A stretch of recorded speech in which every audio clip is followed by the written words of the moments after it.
Il est fréquent d'entendre que le soja n'est pas bon pour la santé, il agit sur la digestion et tout.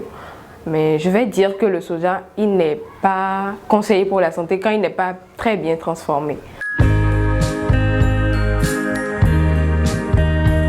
Moi, c'est Capella devant nous. Je suis technicienne supérieure en nutrition et technologie alimentaire. Je suis la promotrice de Saveurs Nouvelles, une start-up agroalimentaire qui fabrique des produits à base de matières premières locales. Aujourd'hui, je vous présente comment se fait le lait à base de soja.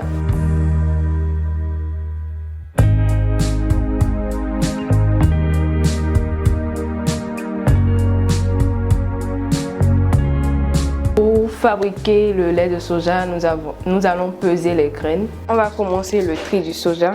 Il faut enlever les graines pourries, la poussière, les impuretés du soja en fait, pour que notre lait soit de bonne qualité.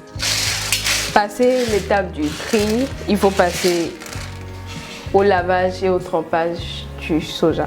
Il faut laver parce qu'il y a de la poussière et après il faut tremper pendant 8 heures à 12 heures de temps. Les impuretés que nous n'avons pas pu enlever apparaissent à la surface de l'eau. Donc, en voulant évacuer l'eau, nous allons enlever ces impuretés-là.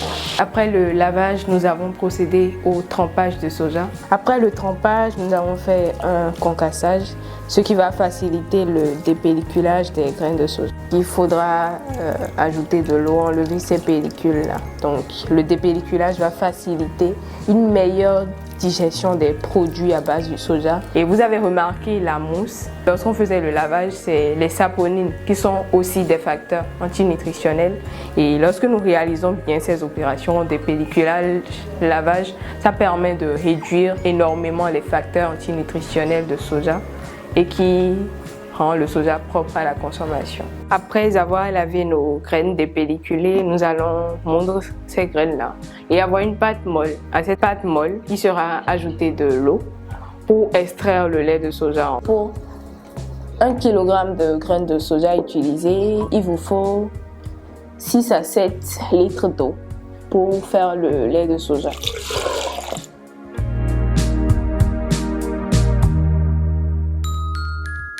Passer l'étape de la monture et la prochaine étape c'est l'extraction. Je tiens là une étamine qui va nous permettre d'extraire le lait de soja qui sera ensuite cuit. Après extraction du lait qu'on obtient, le son de soja peut être utilisé dans l'alimentation pour les animaux, pour faire des gâteaux, des cupcakes, des biscuits, voilà.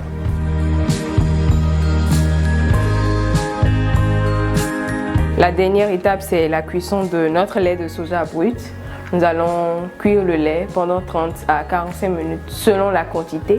Et lorsque vous transformez une grande quantité, vous pouvez, à l'aide d'un thermomètre, vérifier la température du lait.